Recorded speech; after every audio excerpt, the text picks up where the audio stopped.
Yes. And we are recording this on the eve of you being able to give Jordan Peele his very cool award at the Best LA Film. screenplay. Yeah. Or Get Out. Yeah.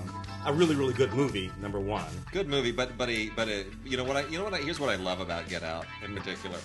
What I love about it is that it takes a genre that normally is not taken seriously. It's a horror film genre. It's the Stepford Wives. It's body snatching, body switching stuff. It's mad scientist kind of stuff. But it uses that as a vehicle for ideas that would normally wind up in a much more highbrow movie that would never hit its intended audience. It's intended because he understands that these jokes, these concepts, have to speak to these two different audiences. Yeah. These moments are going to hit these audiences different ways. Yeah, and he figured that out. So can't wait to give Jordan Peele, the Los Angeles Film Critics Association, awarded him Best Screenplay. Yep. I wrote a little speech. Going to give it to him. I'm going to talk it up. Got to tell you, couldn't be happier that the brother is going to be giving the brother an award. It's kind of fun for me. Anyway. Oh, it'll be neat to meet him. What a talent he is.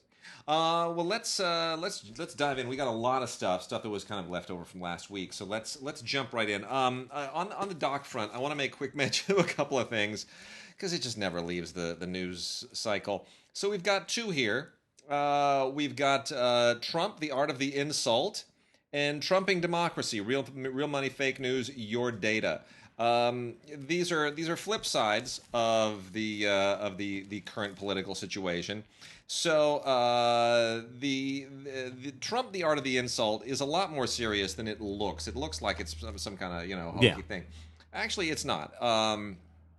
It is a look at Trump's rise politically and in business, but particularly during the presidential campaign, about how he uses insults, particularly funny insults, demeaning insults, as a political tool. It's actually quite interesting. It's maybe not as deep and probing as it could be or as it should be. Which is weird because it's an hour and a half long, but it's very well documented, and I thought it was in many respects very persuasive.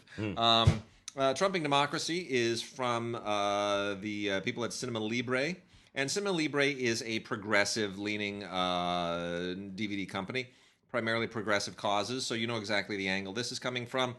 They are horrified by the Trump presidency, and this is entirely about trying to connect the dots and certain things, which, to be honest, it's already obsolete because Bannon factors into this, and I guess the new book, the new book, and all that stuff. The recent book, anyway. But nonetheless, if you're a big anti-Trumper and you're still wrestling with your feelings, and the year hasn't made it any easier, Trumping democracy might go a little bit into helping you through your crises.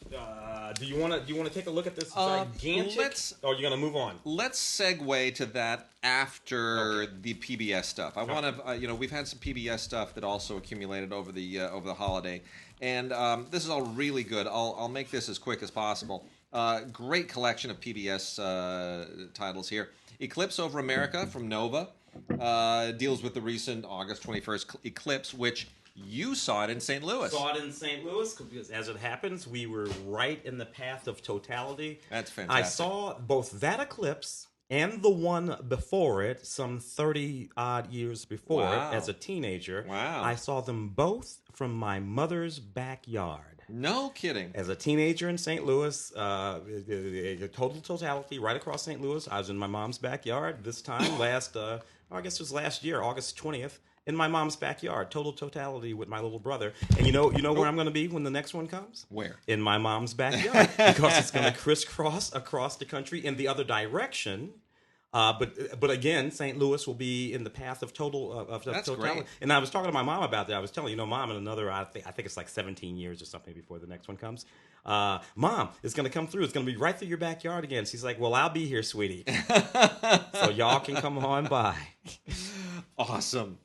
So another really good PBS documentary narrated by Hugh Bonneville of Downton Abbey, and also the new and ongoing, and hopefully will be around a long time, Paddington series, which my daughter absolutely adores. So this is Martin Luther, The Idea That Changed the World. I was a history major before I was a film major at UCLA for about a year and a half or so. And as a history major, I studied, among many other things, European religious history and Martin Luther and the Reformation in particular. Read a lot of Martin Luther. Fascinating guy. And really, really fascinating.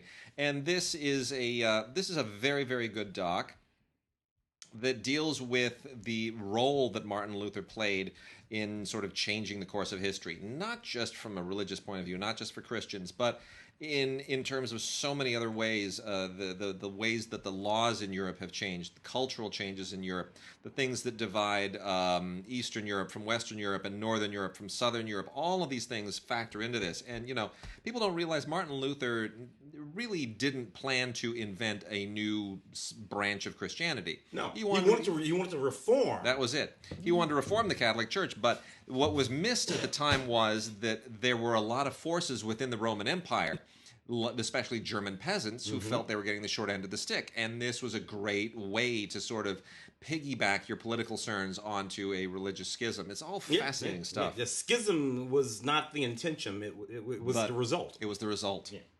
Mindfulness Goes Mainstream Techniques. This is a 3-disc set. It's a little, new agey for my taste, but it's all about sort of meditation and mindfulness and how to focus your mental health and your overall wellness and all that kind of stuff. It's a little kind of new agey yoga-y, but without sort of necessarily being faithful to all of those ideas, all of those Eastern ideas that inform it. But nonetheless, it's interesting. It's maybe not 3 discs interesting, but it's interesting. So that is Mindfulness Goes Mainstream Techniques, and I'm sure there will be more to that. Excuse me. We've got 3 from the Nature series here. Naledi, One Little Elephant. Oh, about that baby elephant. Oh, it's the sweetest thing in the world. So sweet. Baby elephants are just the best thing ever. That little fuzz on them. Anyway. This is, about that orphan elephant, and it's a really, really wonderful story. It's really, really, really sweet and heartwarming, and I can't say a bad thing about it. H is for Hawk, A New Chapter. This is based on the best-selling book by Helen Macdonald, which is a story of a daughter, a grieving daughter who, adopted a hawk, basically. And it's very, very sweet. It's worth checking out. It's hawks are not exactly the kindest things to, but like I wouldn't recommend anybody get a hawk for a pet. No. But nonetheless, it's very, very good. And then Charlie and the Curious Otters with Charlie Hamilton James, who is a wildlife filmmaker and conservationist. I just like this because I like otters. I just think otters are funny. I don't have any great sort of ecological attachment to them or anything. I just think they're funny, and they make me laugh. So give me as much otter footage as you can, underwater, above water, cuddling, eating things, eating raw fish. I don't care. It's funny. And then a couple of very, very topical Frontline docs. I don't know what they do at Frontline. These people are amazing. They turn these things around in a heartbeat, and they're always really, really, really good. Mosul this is actually a 2-movie set. It includes the documentary Mosul, which is the main thing on here, and then there's also Inside Yemen. Pretty amazing. The battle to drive ISIS out of Mosul, and then Inside Yemen, which is looking at the humanitarian crisis of the war inside Yemen, which is fronted both by Saudi Arabia and Iran. It's a proxy war. Very, very good. And then much more timely, considering that we have recently had tweets about buttons, North Korea's Deadly Dictator. This is a Frontline documentary about the guy with the little button, as opposed to our guy with the big button that we talked about earlier in the show. So this begins essentially with the what would we call it, fratricide of Kim Jong-un's brother. Yeah. And takes a very, very penetrating look at him and his background, his upbringing, talks to people who knew him. And I emerged from this thinking, this guy's nuts. I mean, he's crazy like a fox, but he's still nuts. Yeah. So that family has mental illness in it somewhere. Anyway, anything that deals with North Korea is fascinating to me. Absolutely, and a little, I mean, he went to school, if I'm not Switzerland. in Switzerland, Yeah. and so for whatever reason, I knew that from years ago, when I was, and I had always thought that something about that alone, because that's what they'll do, they'll secret these sort of destined children off to places to get their education. And I always think, well, there's no way you can go to school in Switzerland or in the United States, for that matter, spend your formative years here. Yeah. And then not go back to, whatever nutty country you came from. What's it, Hafez al-Assad's son, who rules Syria now. Yeah. Who was an optometrist and went to Harvard or Yale maybe or whatever, But nevertheless, there's something about the nature of where they're from, no matter where they were, that insinuates itself back in. And the crazy's right there. I have to know that both of them know better. Yeah, you would think. I'm sorry. Yeah, I know Hafez al-Assad's son. I figure it was Bashir. Bashir, yeah. Yeah, I know he knows better. Of course he does. But nevertheless, you know what? I get to run the country. I become Ming the Merciless. That's there you go. It's crazy. Shall I knock out the? Let's talk about this. We got Criterion. What a box! Criterion, man, this is maybe the gnarliest thing Criterion has ever released. The physical box itself is, it's as big as a masonry brick one used to build a house. 100 years of Olympic films, 1912 to 2012. Yeah. Is the period that it covers, which covers some 40-plus Olympiads and some 50-odd films, 53 movies, and 41 editions of the Olympic Games themselves. The Winter Games are coming up here soon. Look, we hear from all of the filmmakers that you would imagine that you would hear from in this box set. It's from Criterion. It would take a whole separate show to get into this. This is a cinder block. Yeah, is what this is. Cinder block. Yeah, and if you love the Olympics, you're going to love this. If you just love really good sports documentary filmmaking, you're still going to love this. This is like 30 for 30 times 1,000. And all of the Jesse Owens and all this sort of classic stuff. It's unbelievable. Lenny Riefenstahl. But you hear from Claude Lelouch, you hear from Milos Forman, you hear from all of these people. It's amazing. It really is amazing. I mean, it would take you months to just dig through even a fraction of this thing. So it's I don't know if I can recommend this just to everybody, because this is quite an investment. You really have to love sports and love the Olympics and love documentary filmmaking. But Criterion has really just killed it with this. I mean, this is really one of their elite releases, and they did a great job. I mean, they did a really, really good job. Nearly $400 retail. It can be had for $225, $250, whatever. But it's a commitment. But here's the other thing too: is that there are only about 40-some people that work at Criterion, and these people all pull their weight. They just kill it every single time out, and this is a passion project. This is a real work of love, and you just have to tip your hat to them and just say, you guys restored these things, you curated them, you put them together, you packed it all up in a big box, and you put a big price tag on it. And you didn't care, because somebody is going to love this and they're going to buy it, and good for you. That's the way a company should be run. And what's lovely is it's many of those will end up in the collections of places like UCLA. Absolutely, and blah blah blah. Absolutely, this is a service to humanity. This is a historical endeavor. Yeah, and I'm thrilled that they did it. It's great. Into what now? Well, let's get into the other Criterions, including Young Mr. Lincoln. Yep. Probably, I don't know, among my favorite Abraham, a fictionalized version, obviously. Yep. Of the Young Life of Abraham Lincoln, directed by John Ford. But it's among my favorite. I mean, you go from this to that Spielberg film. Yeah, and what I do love is that this is not a just big old grand cradle of the grave biopic like the Spielberg film. It understands Lincoln led a very large and vast life, and if you really want to do justice to the man, you've got to pick a moment, bookend some piece of his life, and this is great. That's what because there's really aren't any moments in Abraham Lincoln's life where he is not, even as a child, as a young lawyer, as a young congressman, where he's not actually engaged in something rather extraordinary. Yep. Generally speaking, this is packed with all kinds of stuff. By the way, 1939 film. black and white, and it's an excellent film. Lots and lots and lots of extras. And then we get The Breakfast Club, and lots of extras here. The Breakfast Club is an unusual film to wind up on Criterion. I don't think anybody expected that because there's been so many releases of the John Hughes films.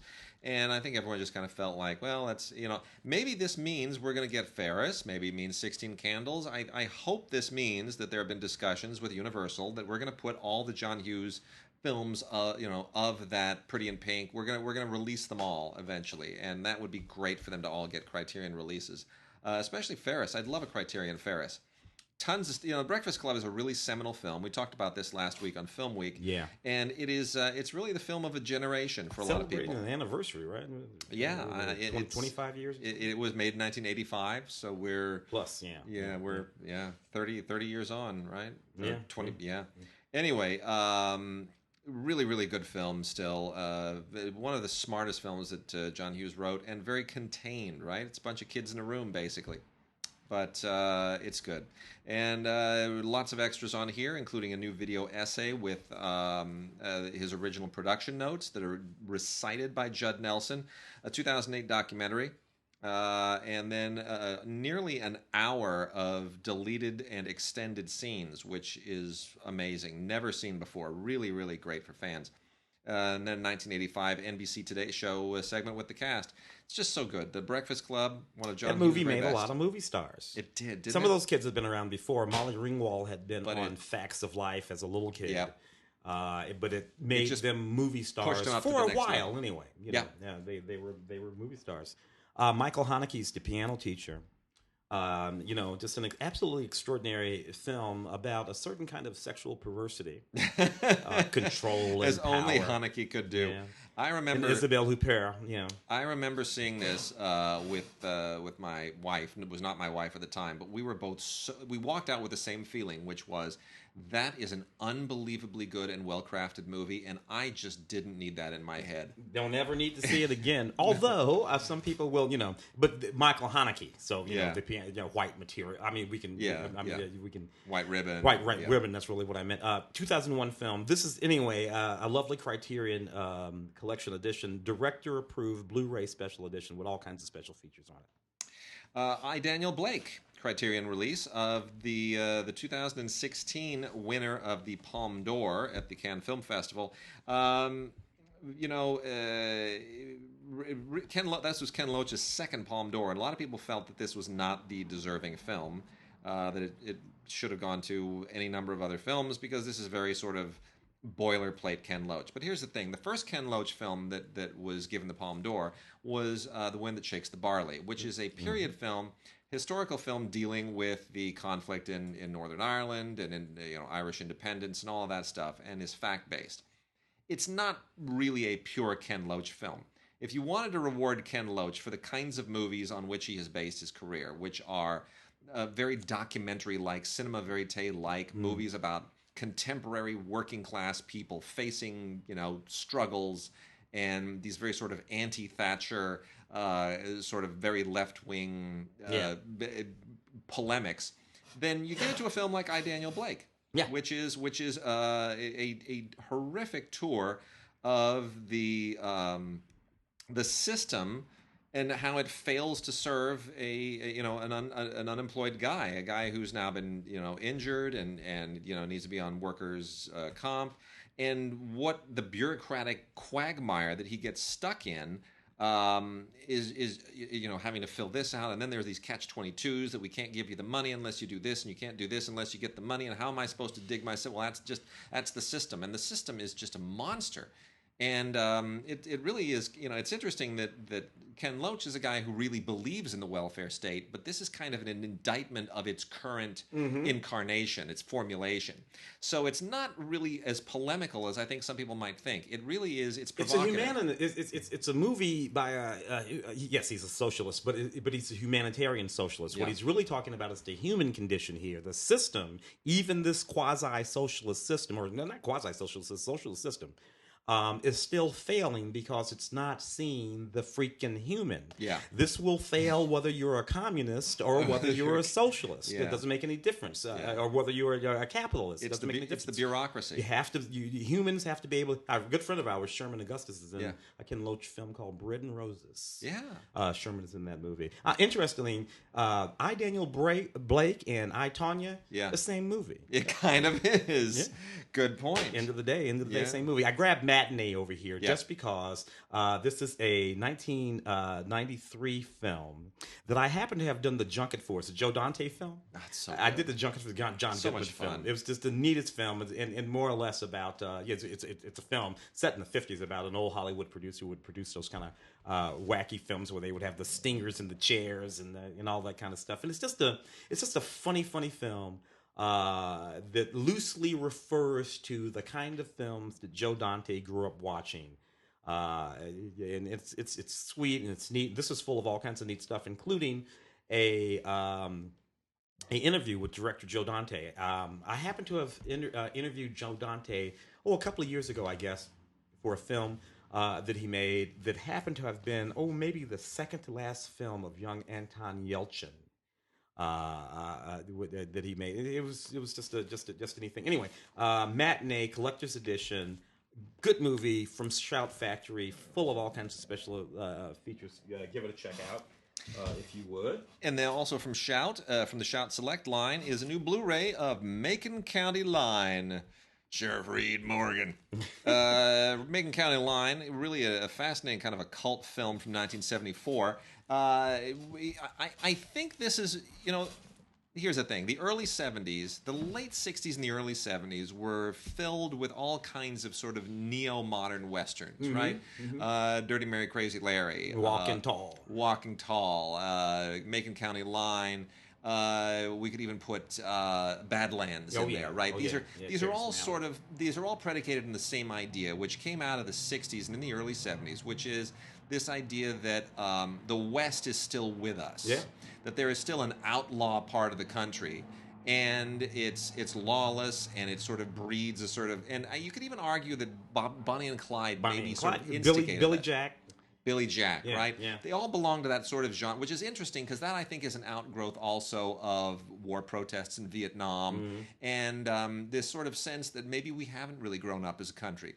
And so you're looking at the country again through the lens of, what it was 100 years earlier, and have we really changed? And Macon County Line is very Walking Tall. We said is very much a part of that. Macon County Line is definitely a part of that, and you can look at it as part of the juvenile delinquent exploitation genre as well.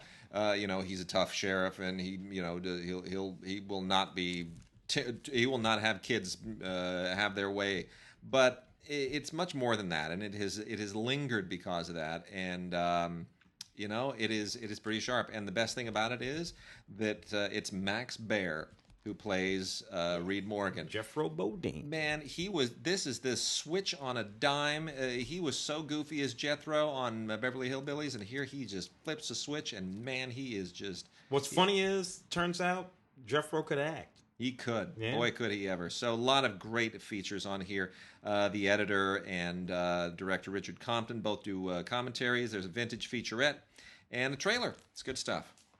Yes. Some of these? Yeah, let's plow through. You know what? Here, let's do the Warner Archive stuff. Some Warner Archive stuff. I think this was left over from last week, if I'm not mistaken. Yeah. The one that I'll start here from the Warner Archives: Kathy Bates and Jennifer Jason Leigh and Taylor Hackford's Dolores Claiborne. Yeah. Which was the adaptation of a Stephen King novel. I actually really like this film. I really do. It's funny. For one thing, my wife was a big Stephen King fan. I used to buy her all the hardbacks. Yeah. I still have all of the hardbacks for 30 years worth of Stephen King novels. I was buying her those things when we were in junior high. That's how big of a fan she was of this. This was a particularly good adaptation of Taylor Hackford at his artistic best because it's really kind of impressionistic. The way that he a lot of it is shot on sound stages for outdoors. It's when that whole scene. And so it's a very good adaptation of the Stephen King. Very moody, some excellent performances. including Kathy Bates and Jennifer Jason Leigh, but also David Strathairn Yeah. as her very scary ass husband. Yeah. And I forget the woman who played the woman that she worked for in that mansion. Yeah. A line of dialogue that sticks in my head. Sometimes, Dolores, all a woman has in the world is to be a bitch. You know what? Stuck with me for 25 years. I get that in the current zeitgeist of things. Go for it, baby. And two others from the archive collection. Michael J. Fox in Doc Hollywood. Another movie that I did the junket for some 25 years ago. Michael Caton Jones, great director from the UK, who came over and did a very underrated film, to be honest. Michael J. Fox is really very, very good in this. It's I'm glad they kind of unearthed this and put it back in circulation. This is from 1991. Young LL Cool J in that movie, if I recall. It was a neat little movie where he was playing a movie star.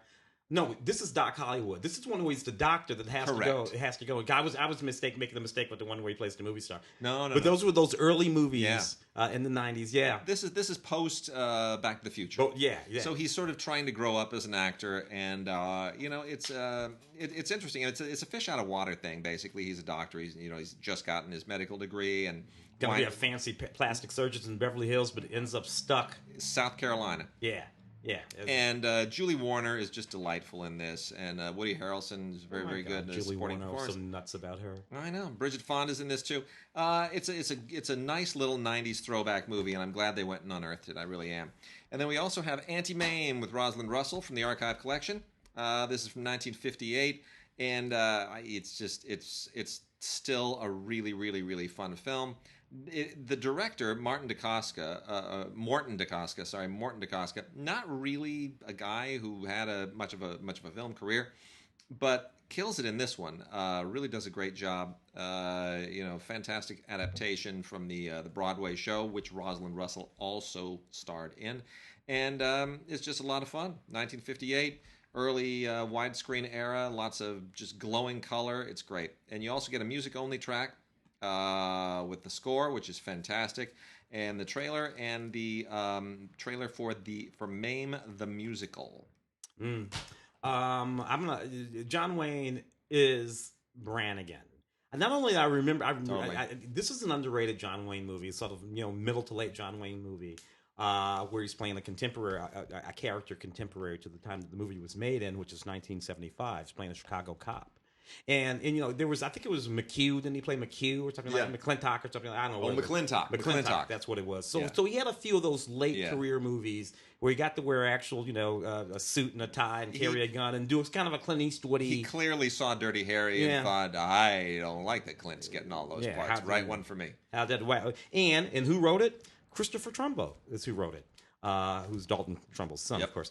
And in this movie, you get yourself Richard Attenborough doing some acting. He plays this Chicago cop who has to go to the UK to grab this mobster and escort him back to the United States. And, of course, all kinds of people don't want that to happen. You get Mel Ferrar. You get John Vernon. This is just a really, really strong... it might be a little... actually, you know what? This movie is actually still even pretty violent by today's standards. It is. As I think about it. For sure. So neat movie on Blu-ray. Not a lot else on there, but your John Wayne is waiting for you. So we are loaded up here with a lot of stuff from Kino. Kino over the break released a lot of stuff, and we're just gonna go through this because Kino there is enough classic movie stuff from Kino over the past few weeks to just occupy you for months. So we're gonna go through some of the best of it, and I'm gonna start off with a little bit more John Wayne, Legend of the Lost, which also stars Sophia Loren and Rossano Brazzi. This is from 1957. Henry Hathaway Western, perfectly wonderful. Basically, it's a Western in this sense. It's a Western that takes place in the Sahara, but it's still basically a Western. So, it's just wonderful. It's got big stars in it, and who cares what the plot is, really? You're watching John Wayne and Sophia Loren and Rossano Brazzi. Yeah. It's a lot of fun. But yeah, it's a lost treasure movie, basically, and it's a very, very nice Blu-ray transfer. Similarly enjoyable is a legit Western, which is Burt Lancaster in The Kentuckian from 1955. Walter Matthau was a shockingly young actor in this. This was his very, very first film, and he's amazing. He almost steals the movie from Burt Lancaster, to be honest. So you realize what a star Walter Matthau was about to be. John Carradine, Una Merkel, very, very fun film. Directed by Burt Lancaster, we should point out. So The Kentuckian, really, really terrific Western film from 1955.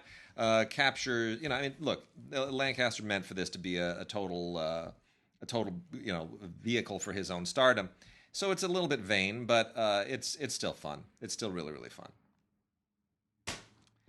Well, what else we got? These? Yeah, let's hit those. Let's jump on to. Let me do The Mercenary, which is a neat Franco Nero, Tony Mastante film. What I love about this film, directed by Sergio Corbucci. So Sergio Corbucci originated the Django films. Yes. So he was the very first director of one of those films that went on. I don't know. There must be 60 or 70 Django films in the all the way through Quentin Tarantino's one, where Django became black. Which was fine, and you could do that in the Django film because Django was all kinds of. It was just there's no rule. Django, by the way, is a Romany word. Oh, that's right. It's a Romany phrase that means "I awake." It's not even a name; it's a phrase. It means "I awake" in Romany, which is neat. This also stars this movie, The Mercenary. Also stars Jack Palance and Tony Mastante. Tony Mastante was the star of an early '70s drama called, I think maybe. I want to say Tony Roma. You remember that? Sure. It was like a little. It was sort of biting on Beretta a little bit. He would drive around it. So I don't know. That just popped into my head. Neat movie from Alberto Grimaldi and Sergio Corbucci on Blu-ray. Audio commentary from Alex Cox on that one. And you also have Ceasefire, which is which was in 3D, a film from 1953. Owen Crump wrote and directed this movie. This is a fairly hardcore sort of World War II action film that features some Korean action film. I'm sorry, that features some actual footage from the Korean War in this movie. Wow. Which I'm sure archival, this, that, or the other thing, but nevertheless, pretty intense stuff in black and white. This is newly restored HD 3. Again, it was in 3D. Early 3D, Ceasefire, an amazing film, a couple of different interesting special features on this, including an in-depth look at Ceasefire, an essay by Ted Okuda. And really interesting Alex Cox commentary on the spaghetti western classic Death Rides a Horse, which is directed by Giulio Petroni. Alex Cox has, for reasons that you understand when you listen to the commentary, is sort of invested in this in many respects, and this is one of the better spaghetti westerns that a lot of people have sort of forgotten. Lee Van Cleef, John Philip Law.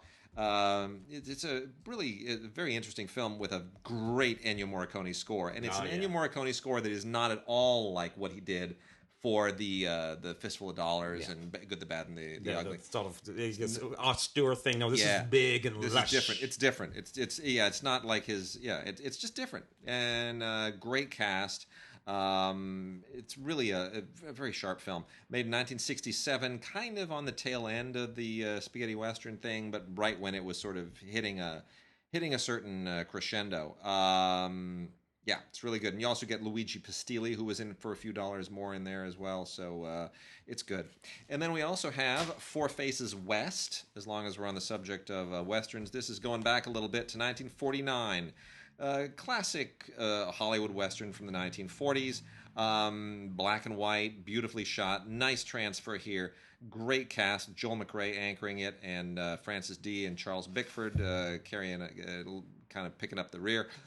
William Conrad is also in this, which I thought was interesting because I'm just used to William Conrad being a fat guy on TV. Ironside and all that. Or not Ironside. Who's Cannon? Cannon. Mixed him up with. Well, one was in a wheelchair, the other should have been in a wheelchair. That's the difference. Anyway. That is brutal. And then very last here on this little western run, Burt Lancaster again in a movie I'm lukewarm on. Valdez is coming. This is from 1971 when westerns were starting to get a little bit. They were looking for their footing, and they were all kind of trying to take their lead from Peckinpah films. They tended to get a little bit sadistic. there's some of that in this. It's takes Burt Lancaster plays a guy who's part Mexican, part American, and it's a little bit too revengey. It's kind of Death Wish in the West in some respects. There's an interesting audio commentary by a film historian named Jim Hemphill, which is very good and helps you gain kind of an appreciation for it. Otherwise, Valdez is coming. Late period Western that I'm lukewarm on. Yeah, me too.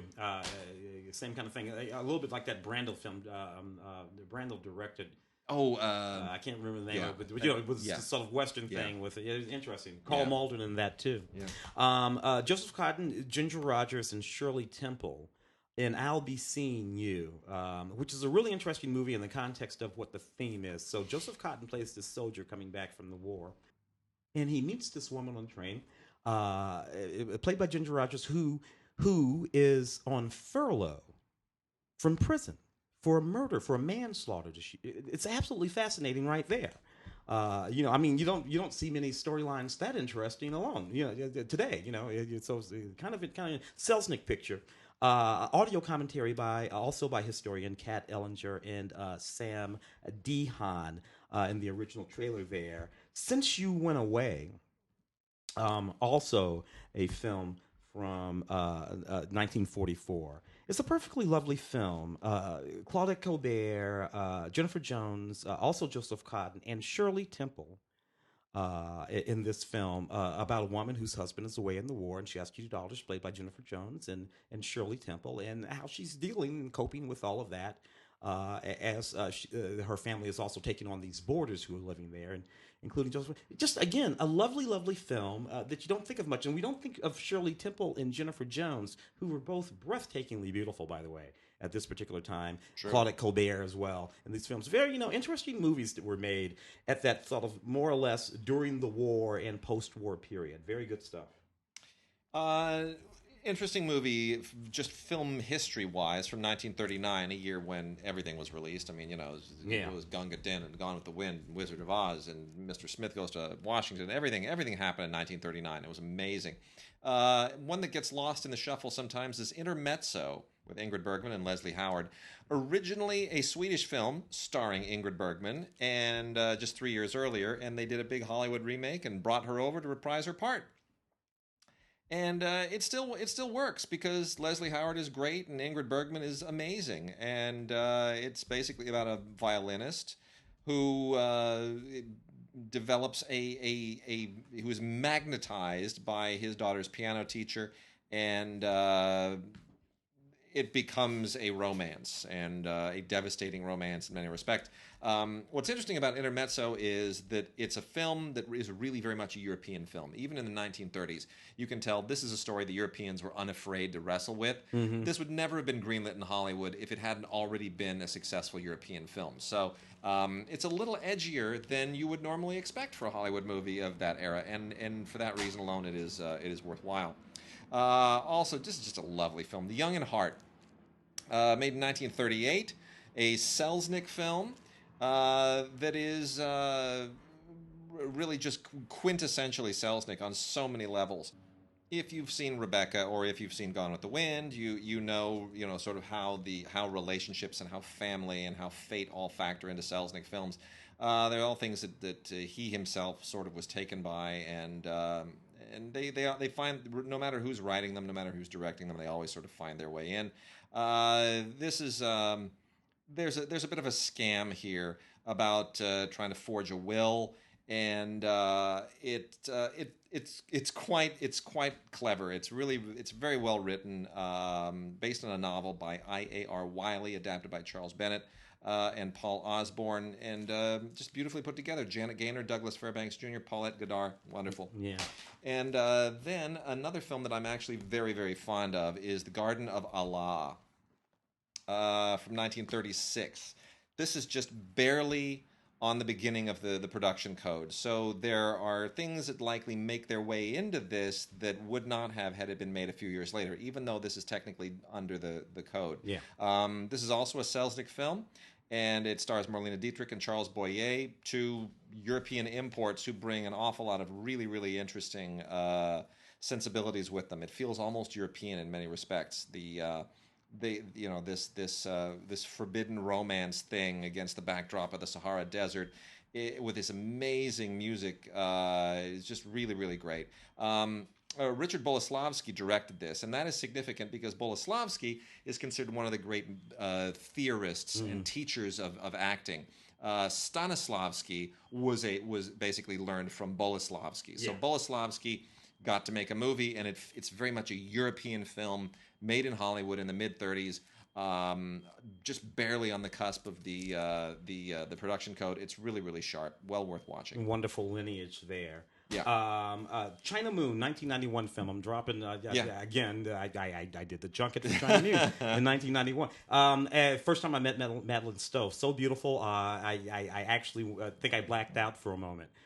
When I met Madeline Stowe, 1990. Ed Harris, Madeline Stowe. Ed Harris plays this cop, and Madeline Stowe is this woman who's married to this guy who's abusive, and there's a killing, and Ed Harris, because he is smitten by the breathtakingly beautiful Madeline Stowe, agrees to help her hide the body. But he has this partner who's looking around. Look, this was the first time I also really got a sense of Benicio del Toro, who shows up in this movie. Very young Benicio, well before The Usual Suspects, I think. And Pruitt Vincent Taylor. So this is one of those movies, you know, from back in the day that harkened well. You see people who are all going to be popping up with regularity. Because I saw him and I noticed him. I'm like, whoa, that guy can go. John Bailey film. This is neat movie. John Bailey, my gosh, whatever happened to John Bailey? Audio commentary on this, which is great. Big Business, which is Bette Midler and Lily Tomlin, and Scenes from a Mall, which is Bette Midler and Woody Allen. And a rare acting bit for another director. Particularly by this period, because Woody, he popped into a few more movies before he's finished up with that. But interesting, he was working for Paul Mazursky. And Scenes from the Mall. Neat movie. The Big Business, I only barely remember that movie. I remember that it was about these twins that were born, and two sets of twins, and one set of twins got sent off to a rich family, and the others got sent off to the poor family. It was one of those switchy kind of things. That was a lot of fun. Scenes from a Mall, I don't remember a lot, but I do remember that most of it takes place in the Beverly Center Mall over on Los Angeles. It does. Yeah, they shot it all over there. Which has been revamped. Woody Allen with his surfboard and all with weird, the white suit. It's sort of neat there. So two features there. Both, one from 1988, the other one from 1991. And we have three Stanley Kramer movies, which is either going to be a blessing or a curse, depending on how you view Stanley Kramer. I like Stanley. Stanley Kramer was I still remember what Tarantino said about Oliver Stone after he made Natural Born Killers. He was so disapproved. He said he's like, what is he? He's like Stanley Kramer with style. His obviousness, anyway. There's some real insult, and he meant it as an epithet that he was comparing him to Stanley Kramer. But Stanley Kramer was a guy who had a deep social conscience, and it inflected into all of his work, and it was his choices, and right up to something like Exodus, which is Home of the Brave, and it's all his intention is what you need to be paying attention to in the Stanley Kramer production, because he produced more movies than he directed. So the first one is the least Stanley Kramery of all of these, Not as a Stranger from 1955, which is kind of a programmer. Has a really interesting commentary by film historian Troy Howarth, which kind of sets the background for you. Robert Mitchum is, a just ruthless medical student who wants to be a doctor.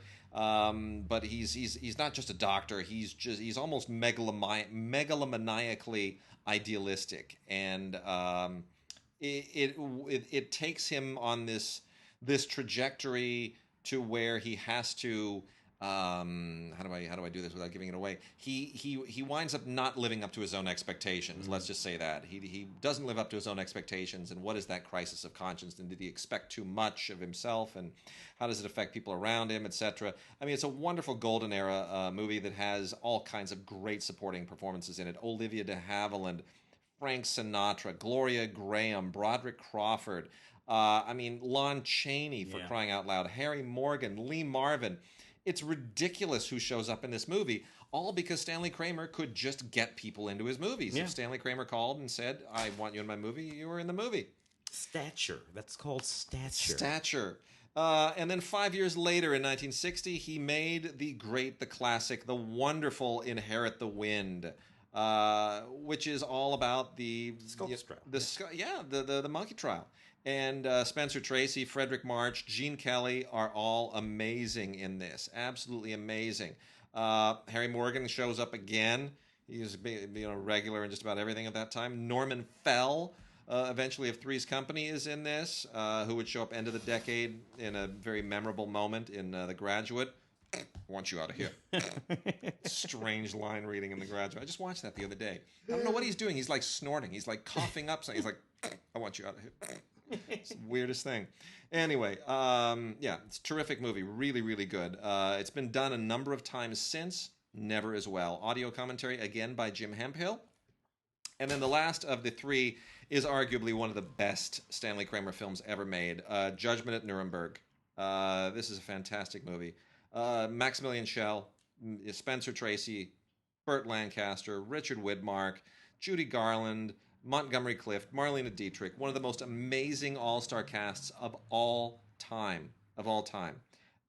This won 2 Academy Awards. It was nominated for 11, and it is a truly, truly legendary film. It is still one of the best of all time. William Shatner is even in this, in a small part, from 1961. And, of course, by the end of the decade, William Shatner would be more famous than all these people. It's the weirdest thing in the world. How fates can turn on a dime. But anyway, that has a bunch of extras on it. Tribute to Kramer featurette, another featurette, a trailer, and then a conversation with Abby Mann, the screenwriter, and Maximilian Schell. I have For Love of Ivy here, 1968 film from Daniel Mann, starring Sidney Poitier and Abby Lincoln and Beau Bridges and a few others. This is we were just talking about Stanley Kramer just a second ago. And the thing about this film is it lives in that sort of same zone. Not many people remember this movie, but I always rather liked it. Again, as a matter of intention, as we see this sort of these sort of black folks and white folks interacting in this very particular way, which has at the center of it a very positive intention. So you have Abby Lincoln, who's a maid for this white family. She tells the white family, "I'm going to go back to school." Beau Bridges, who has a crush on her and really just doesn't want her to leave, decides that he's going to set her up with a guy, hopefully to dissuade her from leaving and going back to school. Sets her up with Sidney Poitier. Thinking that Sidney, who is sort of suave and sexy and smart, will come in and turn her head a little bit, but won't really be interested in marrying her, and that she'll decide to stay, except that Sidney Poitier has a set of different ideas about what it is they are going to do. It's really a sort of interesting film. Again, 1968, we're into this material. Daniel Mann, who directed Come Back Little Sheba. A lot of great movies. Butterfield 8. Yeah. Willard. I mean, this is really, really great stuff. And then again, he's just one of those guys who we sort of have forgotten about over the years. Young Sidney Poitier and Abby Lincoln. Abby Lincoln, who was also an extraordinary jazz singer. And was in Ivan Dixon's wonderful movie Nothing But a Man. That's right. That's Abby Lincoln. Yeah, that is the same. You know what? That didn't even dawn on me. Yep. Extraordinary stuff. Extraordinary stuff. A few others here from Kino Lorber. We got Alan Dwan, who was a good B-movie programmer back there. Alan Dwan made a movie called Driftwood with a wonderful young Natalie Wood, a post-Miracle on 34th Street Natalie Wood in 1947. You know what? This is just basically about an orphan and her wonderful coming of age. Natalie Wood is just absolutely delightful in this. You can tell that she's just a huge star in the making, and it's just going to get better and better and better for her. It's pretty workmanlike. Most Alan Dwan movies were at the time. There's nothing particularly spectacular about them. But look, Walter Brennan and Dean Jagger support her beautifully. Margaret Hamilton back in there from Wizard of Oz. It's a very, very sweet film made for Republic Pictures before they went under, and it's called Driftwood, and you see it for Natalie Wood. Yeah. And then The Whales of August by Lindsay Anderson. Lindsay Anderson, who was one of the seminal figures, with movies like If, of the British New Wave, the kitchen sink realism group. Lindsay Anderson kind of tamped it down later in his career for 1987's reunion between Bette Davis and Lillian Gish with Vincent Price and Ann Sothern. This is just a lot of old people in front of the camera and behind the camera celebrating age. That's Yeah. all it is. It's a celebration of age, and don't throw us out. We're worth something, and it's really quite a beautiful movie. The older you get, the more you appreciate it. To be honest, it's really quite touching. So from 1987, The Whales of August by Lindsay Anderson, with tons and tons of audio commentary material and extras. There's an audio commentary here with the producer Mike Kaplan, moderated by our good friend and laugh colleague Stephen Farber, which was a nice thing to discover. And then there are just vintage interviews and all kinds of fun stuff, but mostly interviews and featurettes. And there's even a bit with Malcolm McDowell reflecting on Lindsay Anderson. It's really, really good. And then Blame It on Rio, a movie that I have a certain fondness for. Me too. Joe Bologna. Also, it was written by Charlie Peters and Larry Gelbart. Charlie Peters happens to be a very good friend of mine. Yep. Larry Gelbart, of course, Tootsie. MASH and Tootsie. Yeah. So I've never had the courage to ask Charlie what the process was, who wrote the first draft, who rewrote whom. I know they were never in the room together. Yeah. So I'm tempted to think that Charlie wrote the first draft and Larry rewrote him, but whatever. It's still a really terrific movie, and one of Stanley Donen's last films. And one of his last films, it sort of feels like a Stanley Donen movie in many respects. It's a little weird to watch this, with all its sexual content and older man and younger woman stuff, Michael Caine, and it's a little under the current situation. It feels a little. Demi Moore, of course, and Christy. Was it Christy Swanson? Who's that? No, the blonde. it's what was her name? Michelle Johnson. Yeah. And then these two fathers, and they have these daughters, and one father and the other daughter. In the current environment, it feels a little pushing the envelope, but it's still a really good movie. Yeah, and I'm sorry. Look, the zeitgeist of the day is relevant, right? Yeah. I know very well that movie was considered extremely sophisticated on the day. Kind of like whenever we talk about Woody Allen. Manhattan, 1979, and all the stuff going on in that movie. A lot of again in the conversations of the current day. True. We are poking at these movies, but again, I remember in 1979, I graduated from high school in 1979. Went to see that movie, and it was considered extremely sophisticated. It was. That's what we were thinking about at the day. Speaking of Woody Allen, I have Twilight Time release of Woody Allen's 1990 film Alice. Which is Woody in dramatic mode. Yeah, dramatic magical realism mode. Yeah. Which you would do every now and again. Alice. You got Mia Farrow still. You have Alec Baldwin, and you have Alice, who's playing his wife. He's some sort of high-powered executive or lawyer or whatever the hell he is, and she's this sort of Upper East Side man. The sort of character that Woody writes, and we follow her as she sort of wanders through the journey of her life as she figures out what it is that she should be doing with her life of, relatively speaking, privilege. Yep. And we have some really neat sequences when she smokes the opium and all that kind of neat stuff. Anyway, a neat film, special features, isolated music tracks is the only thing here. Woody doesn't put a whole lot of special stuff in his movies. He lets them stand on their own. Also from Twilight Time is the little seen 1970 adaptation of Wuthering Heights, Emily Bronte's only novel. And when you've written Wuthering Heights, you really don't need to write anything else. It's kind of you killed it right there. This is not as famous, obviously, as the William Wyler film with Laurence Olivier, the old 1930. I guess that was 39 as well. Wuthering Heights, and obviously not as famous as that one, but that is also not the complete story. So this is in many respects, this is a more faithful version. Interesting that young Timothy Dalton, playing the part of Heathcliff here, really quite an interesting take on it. Anna Calder Marshall plays Kathy. It is it's not as sweepingly romantic. It's not as swooning, but it has. I don't know. It feels in many respects more faithful. So I think this is definitely worth checking out, especially if you're a kind of a Bronte completist. Noteworthy that it was produced by Sam Arkoff and James Nicholson of AIP. This was one of their occasional attempts to go legit and to do something that was more highbrow and not an exploitation film, and it really works. And of course, directed by Robert Fuest, who is very, very talented, with a wonderful score by Michel Legrand, just a beautiful, beautiful, lush score. Extras include a commentary track with film historian Justin Humphreys and isolated music as per usual on all Twilight Time stuff. Interesting. One of my this is a movie that I actually remember watching as a very, very, very young person, mostly because in it is Diana Rigg. Diana Rigg from, of course, the Avengers series. You sold me.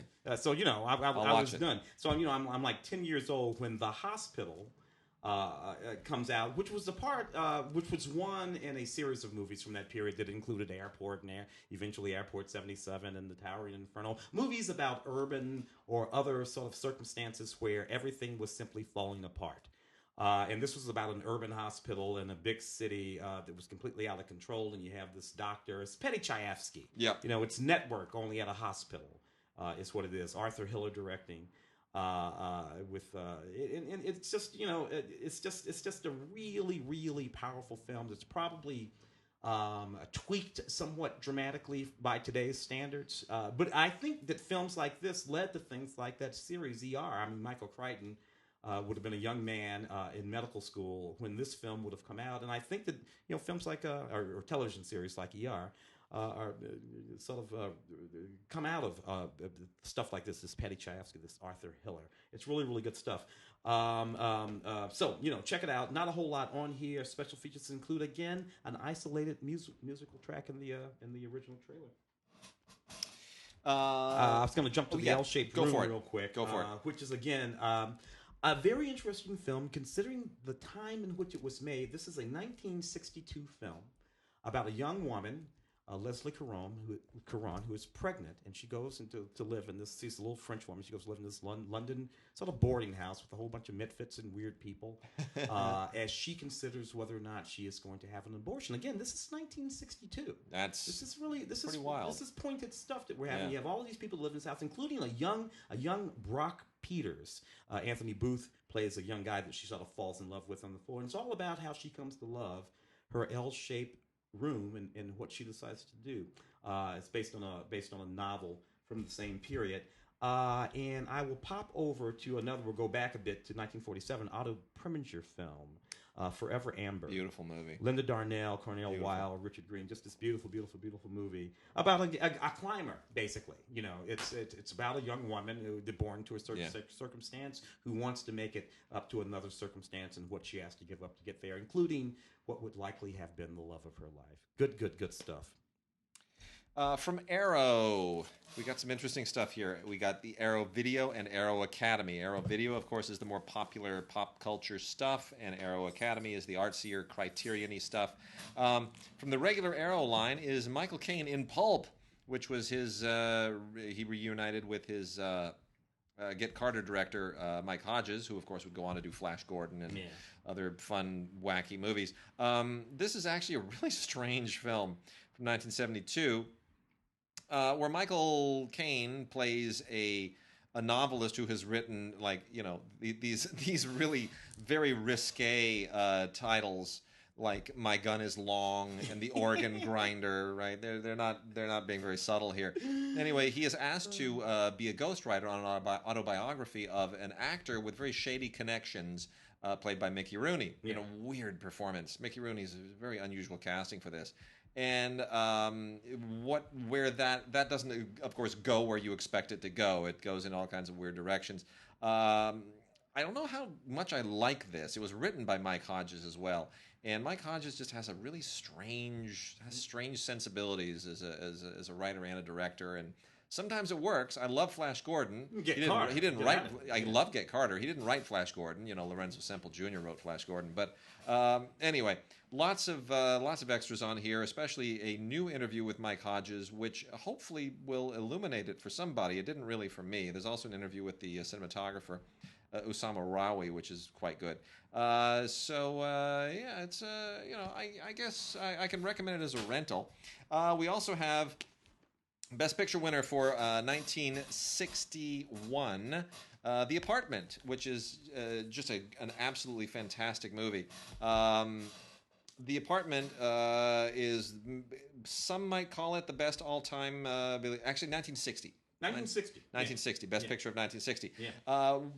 Some would call it the best Billy Wilder film of all time. It's pretty close. It's a great film. It's Diamond. Again, extremely sophisticated material. When you look at we look at it from today's standpoint of view, and it's like, but this is about a young woman. Yeah. And it's about an apartment in Jack Lemmon, whose apartment it is, and these affairs had by these executives. So now again, when we speak of this today, in today's zeitgeist, it is Fred McMurray playing basically the Harvey Weinstein of the movie. Yeah. It is pretty. It's pushing a lot of buttons there on the cusp of the 1960s. So this is an unbelievably beautiful disc. I think Criterion will be just kicking themselves that they weren't able to make this deal. 4K restoration from the original camera negative by Arrow Films specifically for this release, with amazing audio remix, lossless DTS. I mean, this is as good as you will ever see The Apartment. I saw it in school in a nitrate print, and I got to tell you, you watch this thing in HD, it's as close as it gets. It's just absolutely beautiful. Video essays, featurettes, all kinds of stuff on here. Film historian named Bruce Block does an audio commentary. It's absolutely wonderful. The whole everything about this is just terrific, and you even get a 150-page book with including new writing by Neil Sinyard, Kat Ellinger, Travis Crawford, and Heather Hitch. I'm not sure how to pronounce it. With all kinds of illustrations from the movie. It's great. Absolutely great. So I can't recommend this highly enough. This is one of the best sets ever for a Best Picture winner. Yeah. 1 year, about a year or so after Something Like It Hot, I guess. Yeah. Something like that. And the last two here are both kind of time travel-y themed things. One of them is a classic. The other one is not. Well, I don't know. Well, okay. In a way. So we have the long-awaited, because it was delayed once, the 4K release, the 4K Blu-ray release of Terminator 2 Judgment Day.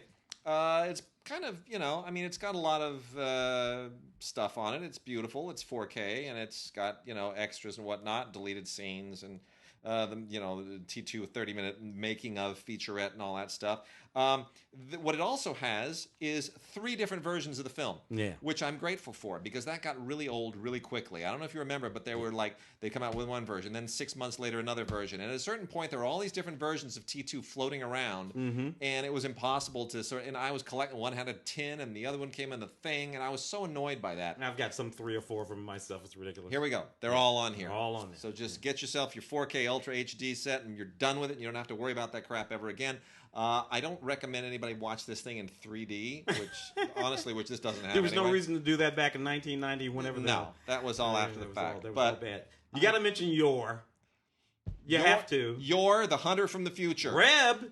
35th anniversary. Reb Brown, who was in an absolutely terrible movie that I had to review on Film Week last week. Oh, that nutty Surge of Power thing. Surge of Power, yeah, where he's making he's like making Captain America jokes. And I wanted to scream. I'm like, nobody remembers him playing Captain America. They do remember him playing Yor.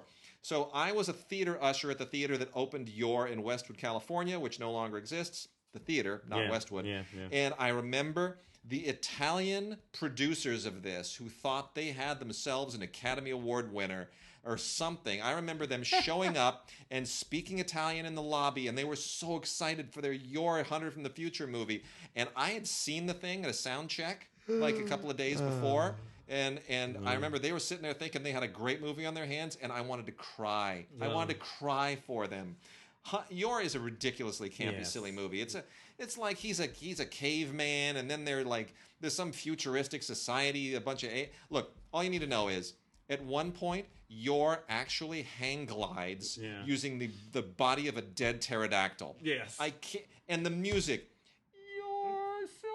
Oh my gosh, it's silly. There was a run of these films, the Beastmaster films, and the Crawl, and all these. There was a run. I don't know what it was. Early '80s. This thing is such a camp classic. It's so ridiculous on so many levels. I don't even know where to go. The horrible wig that Reb Brown is wearing. Anyway. Reb, by the way, who, if you're paying attention to the Captain American film Winter Soldier, yes. Reb, watch for the scene with Stan Lee. Yeah. The guy standing next to Stan. Yeah. Reb Brown. I didn't know that. That's Reb. Well, there's a little. You learn something on this podcast every time. I should really get something to do. Anyway, all right. So Red Brown does the commentary on this, by the way, folks. And I got to tell you, the only reason to get this is not for the movie. It's for Reb's commentary because you're going to love it. Yeah. Anyway, all right, that's it. We're done this week. We will see you next week with the big wrap for the LA Film Critics Awards, and we will hear what wonderful things transpired from Tim. You won't hear it from me. I won't be there, but Tim will give you the lowdown. Should be quite an afternoon, quite an evening.